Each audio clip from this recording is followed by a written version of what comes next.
সুন্দরবনে কিছু জায়গা আছে, সেই জায়গাগুলোতে এত পরিমাণে মাছ যেটা আসলে আপনি না দেখলে বুঝতে পারবেন না। এই ছোট্ট একটা ডোবা, এই ডোবাতে আপনার ধারণা আসলে কতটুকু মাছ থাকতে পারে বা কি পরিমাণে মাছ থাকতে পারে, জাল তোলার পরে আসলে আপনি বুঝতে পারবেন এই জায়গাটুকুতে কি পরিমাণে মাছ আছে। বিশেষ করে চিংড়ি মাছ, সুস্বাদু চিংড়ি মাছ, সবারই একটা মাছ পছন্দের মাছ, সেটা হচ্ছে চিংড়ি মাছ। এমন কেউ নেই যে কিনা চিংড়ি মাছ পছন্দ করেন না। তো এই ছোট্ট ডোবাতে আমরা দেখেন কি পরিমাণে চিংড়ি মাছ পেলাম ছোট্ট একটা এই যে টানে, এই টানে কিন্তু প্রচুর পরিমাণে চিংড়ি মাছ উঠছে। আপনাদেরকে অনুরোধ করবো এই ভিডিওটা সম্পূর্ণ দেখার জন্য। সম্পূর্ণ ভিডিওটা দেখলে আপনারা বুঝতে পারবেন সুন্দরবনের প্রতিটা জায়গায় কি পরিমাণে মাছ থাকে। আসলে সব জায়গায় মাছ থাকা সত্ত্বেও চাইলেও তো সব জায়গার মাছ ধরা যায় না। তো তারপরে দেখেন আমরা এই ছোট্ট এই ডোবাটায় কি পরিমাণে মাছ পেলাম। এই যে ডোবাটা দেখেন, ছোট্ট একটা ডোবা, সেই ডোবায় কিন্তু প্রচুর পরিমাণে মাছ পেলাম। এই জায়গায় এত পরিমাণে আসলে চিংড়ি মাছ পাওয়ার একটাই কারণ, আমরা যেই জায়গায় মাছ ধরছি এই জায়গাটা একটা সময় জোয়ারের পানিতে প্লাবিত ছিল, এখন বাটি টেনে শুকিয়ে গেছে, যার ফলে এই মাছগুলো কিন্তু এই জায়গায় আটকা পড়ছে। আমরা এখন যেই জায়গাটায় মাছ ধরতেছি এখান থেকে সামনের দিকে হচ্ছে সুন্দরবনের বনাঞ্চল, আর পিছনের দিকে হচ্ছে বালুচর। বলতে পারেন এখান থেকেই মূলত বঙ্গোপসাগর শুরু। কারণ বঙ্গোপসাগর আপনারা এখান থেকে শুরু এই কারণে বললাম, কারণ এরপরে আর কোনো কুল কিনারা নেই, শুধু পানি আর পানি।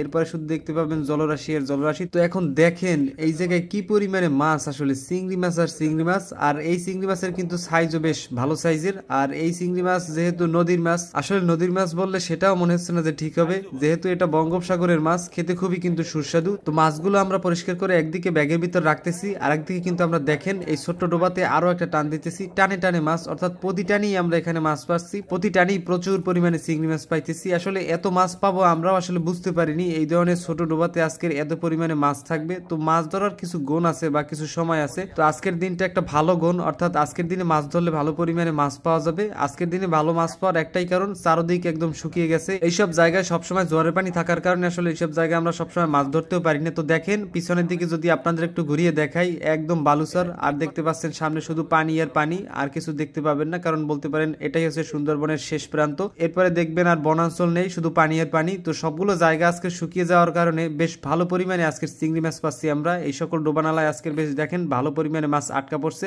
তো আমরা যতক্ষণ এই জায়গাগুলোতে মাছ পাবো ততক্ষণই মাছ ধরবো, মাছ ধরে আমরা আমাদের গন্তব্যে চলে যাবো, অর্থাৎ আমরা আমাদের বোটে চলে যাবো। তো আমরা চেষ্টা করতেছি এই জায়গায় বেশি করে মাছ ধরার জন্য, কারণ এই মাছের চার দিয়ে আমরা কিন্তু আবার অন্যান্য বড় মাছ ধরবো, সেই সাথে চিংড়ি মাছগুলো আমরা নিজেরা খাওয়ার জন্য রেখে দিব। তো দেখি আজকের আমরা এখানে কি পরিমাণে মাছ পাই। বর্তমান সময় অন্যান্য মাছের দাম না থাকলেও চিংড়ি মাছের বেশ একটা ভালো দাম পাচ্ছি আমরা। তো 3 থেকে 400 টাকা অনায়াসে এই মাছগুলো আসলে আমরা বিক্রি করতে পারবো বা খেতে পারবো। তো আমরা মূলত বেশি মাছ পেলে বিক্রি করবো, আর আসলে বেশি মাছ না পেলে আমরা বিক্রি করি না, এই মাছগুলো নিজেরাই খেয়ে ফেলি। তো দেখি আজকের আমরা এখান থেকে কতটুকু মাছ পাই। পর্যায়ক্রমে সুন্দরবনের এই অসাধারণ মাছ ধরার ভিডিওগুলো আপনাদের আমরা দেখানোর চেষ্টা করব। তো এই ধরনের ভিডিও যারা পছন্দ করেন তারা অবশ্যই আমাদের পেজের সাথে থাকবেন। তো এতক্ষণ যারা ভিডিওটা দেখছেন সবাইকে অসংখ্য ধন্যবাদ।